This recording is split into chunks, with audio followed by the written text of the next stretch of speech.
รัฐบาลไข่กล่องประชุมสมัยสามัญประจำเดือนสิงหาคม 2026 ปรึกษาหารือ 13 หัวข้อสำคัญกล่องประชุมรัฐบาลสมัยสามัญประจำเดือนสิงหาคม 2026 ได้ไขขึ้นวันที่ 24 สิงหาคม 2026 ที่สำนักงานนายกรัฐมนตรีภายใต้การเป็นประธานของทานสนไซศรีพันดอนนายกรัฐมนตรี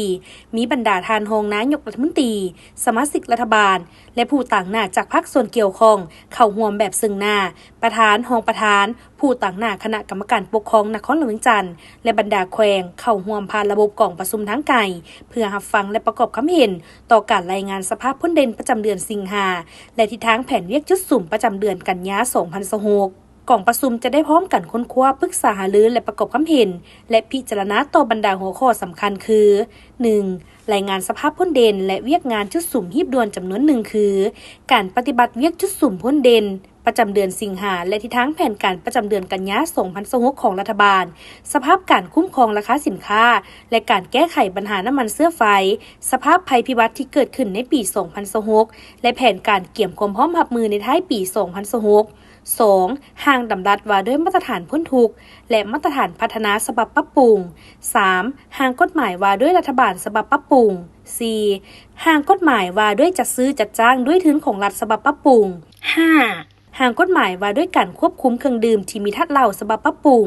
6. ห่างกฎหมายว่าด้วยการประกันสุขภาพฉบับปรับปรุง 7. ห่างกฎหมายว่าด้วยประกันสังคมฉบับปรับปรุง 8. ห่างกฎหมายว่าด้วยการบินพลเรือนฉบับปรับปรุง 9. ทางนโยบายพิเศษต่อการพัฒนาแขวงหัวพันและแขวงพงสาลี 10. ห่างคำสั่งว่าด้วยการปรับปรุงนโยบายและเพิ่มทวีการคุ้มครองการพัฒนาแห่งชาติในระยะใหม่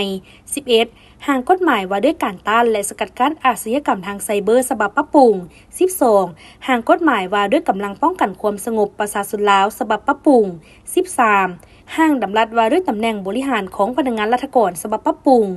ในโอกาสดังกล่าวท่านประธานกล่องประชุมได้เรียกร้องให้บรรดาท่านสมาชิกรัฐบาลและบรรดาท่านที่เข้าร่วมกล่องประชุมพร้อมกันเอาใจใส่ค้นคว้าและประกอบความเห็นอย่างลึกซึ้งแทนกับสภาพความเป็นจริงของแต่ละปัญหาด้วยการเสนอทัศนะอย่างกงไปกงมากระทันหันและมีจุดสุ่มเห็นให้ผลของกล่องประชุมนี้ได้รับผลเป็นอย่างดี